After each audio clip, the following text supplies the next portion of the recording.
ഈ വീഡിയോ നിങ്ങൾ കണ്ടോ? രാഹുൽ എന്ന് പറഞ്ഞ പയ്യന് സംഭവിച്ചതാണ്. ഒരു IT മേഖലയിൽ രാത്രി കാലങ്ങളിൽ സംഭവിച്ചൊരു കാഴ്ചയാണത്. വീഡിയോ നിൽക്കട്ടെ, നമുക്ക് കഥയിലേക്ക് വരാം. രാഹുൽ ജനിച്ചത് ഒരു മിഡിൽ ക്ലാസ് ഫാമിലിയിലാണ്. രാഹുലിന് പണ്ടേ തുടങ്ങി പഠിത്തത്തിനോട് ഭയങ്കര താല്പര്യമായിരുന്നു. ചെറുപ്പത്തിലെ മുതലേ ഒരുപാട് പഠിക്കാനും അതേപോലെ തന്നെ എക്സാമൊക്കെ എഴുതിക്കാനെങ്കിൽ നമ്പർ 1 അല്ലെങ്കിൽ നമ്പർ 2 താഴേക്ക് ആൾ പോകാറില്ല. അത്രയ്ക്ക് സ്മാർട്ട് ആൻഡ് ബ്രില്യൻ്റ് ആയിട്ടുള്ള ഒരു കുട്ടിയായിരുന്നു രാഹുൽ. പഠിച്ചൊരു 10th കഴിഞ്ഞു, +2 കഴിഞ്ഞു, ഡിഗ്രിയിലേക്ക് കടന്നു. ഡിഗ്രി കഴിഞ്ഞ് ആൾ PG ഒക്കെ ജോയിൻ ചെയ്തു. അപ്പോൾ ആൾക്ക് താല്പര്യമുള്ള വിഷയം ഇതേപോലെ സോഫ്റ്റ്വെയർ മേഖലയൊക്കെ തന്നെയാണ്.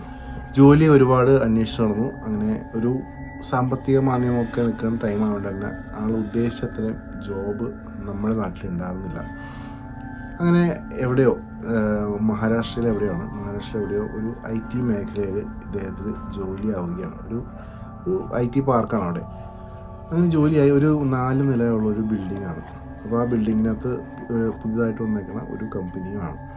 അപ്പോൾ കമ്പനി വന്നു, ആൾക്കാരൊക്കെ റിക്രൂട്ട് ചെയ്യുന്നു, ഇൻ്റർവ്യൂസ് നടക്കുന്നു. അങ്ങനെ കുറേ ആൾക്കാരൊക്കെ അവിടെ ഓൾറെഡി ജോയിൻ ആവുന്നു. ഫസ്റ്റ് ഫ്ലോർ ഫുള്ളായി, സെക്കൻഡ് ഫ്ലോറും വൈകാതെ തന്നെ ഫുള്ളായി. പിന്നെ 3rd 4th ഫ്ലോറും കൂടിയാണ് ബാക്കിയുള്ളൂ. ബാക്കി എല്ലായിടത്തും എംപ്ലോയീസൊക്കെ ഫുള്ളായി കഴിഞ്ഞു. അങ്ങനെ രാഹുലിനെ ഇൻ്റർവ്യൂ ചെയ്യുമ്പോൾ 3rd ഫ്ലോറിലേക്ക് ഏകദേശം ഇങ്ങനെ ഫുൾ ആയിക്കൊണ്ടിരിക്കുന്ന ടൈമിൽ രാഹുൽ ഇൻ്റർവ്യൂ ചെയ്തു. അങ്ങനെ ഇൻ്റർവ്യൂ എന്തോ ഭാഗ്യവശാൽ രാഹുലിന് ജോലി അവിടെ കിട്ടുന്നു. ജോലി കിട്ടിയതിന് ശേഷം ഫസ്റ്റ് ഡേ ജോയിനിങ്ങിന് വരുന്നു. വരുമ്പോൾ 3rd ഫ്ലോറിലാണ്. ഇവൻ്റെ സുഹൃത്തുക്കൾ 1-2 ആൾക്കാർ 3rd ഫ്ലോറിലുണ്ട്. അപ്പോൾ അവിടെ ഇരിക്കാമെന്നൊക്കെ ഓർത്ത് പുള്ളി ഇൻട്രസ്റ്റ് വരുമ്പോഴാണ് അവൻ്റെ ടീം ലീഡർ നേരെ 4th ഫ്ലോറിലേക്ക് വിടുന്നു. 4th ഫ്ലോറിലാണെങ്കിൽ അവിടെ അഡ്മിഷൻ ആയി വരുന്നേ ഉള്ളൂ. പുതിയ ആൾക്കാരൊക്കെ റിക്രൂട്ട് ചെയ്തുകൊണ്ടിരിക്കുന്നുള്ളൂ. അങ്ങനെ രാഹുലിന് സെപ്പറേറ്റ് ഒരു ക്യാബിൻ കാര്യങ്ങളൊക്കെ കൊടുത്തു. അവിടെ ഇരുന്ന് ആൾ ജോബ് ചെയ്തുകൊണ്ടിരിക്കുന്നു.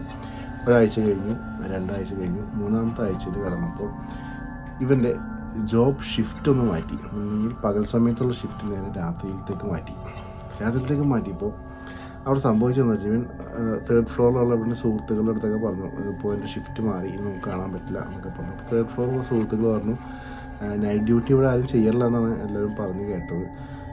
അതുകൊണ്ട് നീ ഒന്ന് നൈറ്റ് ഡ്യൂട്ടി ചെയ്യണമെന്ന് കഴിഞ്ഞ് സൂക്ഷിച്ച് നടക്കുന്നു.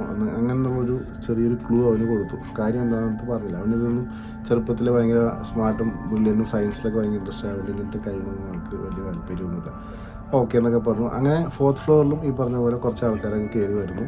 ഒരു 10-15 പേരൊക്കെ 4th ഫ്ലോറിലും ഇതേപോലെ ജോബ് അഡ്മിഷൻ കിട്ടിയിട്ട് വന്ന് ജോബ് സ്റ്റാർട്ട് ചെയ്തു. പക്ഷേ നൈറ്റ് ഡ്യൂട്ടി എന്തോ കാരണവശാൽ ഇവർ മാത്രമാണ് 4th ഫ്ലോറിൽ ഉണ്ടാകുള്ളൂ. അങ്ങനെ ആദ്യത്തെ ദിവസം നൈറ്റ് ഡ്യൂട്ടി ചെയ്തപ്പോൾ ബാക്കിൽ നിന്നൊക്കെ എന്തൊക്കെയോ ഈ വാഷ്റൂമിൽ പോകുന്ന സമയത്തോ അല്ലെങ്കിൽ പുറത്തേക്കൊക്കെ ഒന്ന് പോകുന്ന സമയത്തോ ബാക്കിൽ നിന്ന് ആരൊക്കെ വിളിക്കണ പോലെയും ഇവനെ പുഷ് ചെയ്യണ പോലെയൊക്കെ ഒരു തോന്നൽ ഇങ്ങനെ വന്ന് തുടങ്ങി. അപ്പോൾ അതിന് ചെറിയൊരു ഭയവും കാര്യങ്ങളൊക്കെ ഉണ്ട്. എന്താണ് ഇങ്ങനെയൊക്കെ വരാൻ കാരണം എന്താണെന്നൊക്കെ ആൾ ചിന്തിച്ചൊക്കെ തുടങ്ങിയിരിക്കുന്ന ടൈമാണ്. അങ്ങനെ ഈ 3ാമത്തെ ആഴ്ച കഴിഞ്ഞിട്ട് ഒരു ദിവസം നൈറ്റ് ഡ്യൂട്ടി കഴിഞ്ഞ് വെളുപ്പിനാണ് ഇറങ്ങുന്നത്. ഒരു 4 മണിക്കാണ് ആൾ ഇറങ്ങുന്നത്. 4 മണിക്ക് ഇറങ്ങി ഇവൻ സ്വന്തം ബൈക്കിൽ സ്റ്റാർട്ടാക്കി പോകാൻ നേരത്താണ് ഇങ്ങനെ ആ കാര്യം മനസ്സിലാക്കിയത്. ഇവൻ്റെ പേഴ്സും അതേപോലെ തന്നെ മൊബൈലും ഈ ഓഫീസിലാണ് ഇരിക്കണം. അതെടുക്കാൻ വിട്ടുപോയി. അങ്ങനെ ആൾ തിരിച്ച് ഓഫീസിൽ വരുന്നു. ലിഫ്റ്റിൽ കയറി മുകളിൽ പോയി ഇറങ്ങി ആൾ കൂളായിട്ട് ആ ഒരു വരാന്തയിൽ കൂടി ഇവൻ്റെ റൂമിലേക്ക് ആ ക്യാബിനിലേക്ക് പോകുന്ന ആ വഴിയാണ് നിങ്ങൾ കണ്ടുകൊണ്ടിരിക്കുന്നത്. അപ്പോൾ നടന്നൊരു സംഭവമാണത്.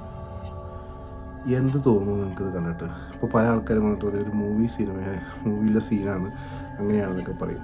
മൂവിയിലെ സീനാണെന്ന് പറഞ്ഞ ആൾക്കാർ ദയവായിട്ട് ഏത് സിനിമയിലെ രംഗമാണ് അതിൻ്റെ സെക്കൻഡ്സും കൂടി പറഞ്ഞാൽ എന്നാലാണ് കറക്റ്റായിട്ട് എനിക്ക് നോക്കാൻ പറ്റുള്ളൂ. കാരണം എനിക്കിത് വേറെ സോഴ്സിൽ നിന്ന് കിട്ടിയാണ്. അപ്പോൾ നമുക്ക് കിട്ടിയ സോഴ്സാണ് നിങ്ങളിലേക്ക് എത്തിക്കാൻ പറ്റുള്ളൂ. നിങ്ങൾക്ക് അതിനുള്ള വേറെ ചിന്ത ഉണ്ടെങ്കിൽ വിത്ത് പ്രൂഫ് കമൻറ്റ് ബോക്സിൽ ഒന്നിട്ടേക്കാം. ഇതായിരുന്നു രാഹുലിൻ്റെ ജീവിതത്തിൽ സംഭവിച്ച ആ ഒരു ഹോണ്ടഡ് അല്ലെങ്കിൽ ഹൊറർ അറ്റാക്ക്. നിങ്ങൾക്ക് ഇങ്ങനത്തെ എപ്പിസോഡ്സ് ഇഷ്ടമാണെങ്കിൽ ഫോളോ ചെയ്യാനും അതേപോലെ സബ്സ്ക്രൈബ് ചെയ്യാനും ലൈക്ക് ചെയ്യാനും മറക്കരുത്. കാരണം നമ്മുടെ ചാനലിൽ ഇങ്ങനത്തെ കണ്ടൻറ്റ്സ് വന്നുകൊണ്ടിരിക്കും. അപ്പോൾ അടുത്ത കണ്ടൻറ്റായിട്ട് ഞാൻ ഉടനെ വരുന്നതാണ്. ഫോളോ ചെയ്തേക്കാം. Take care.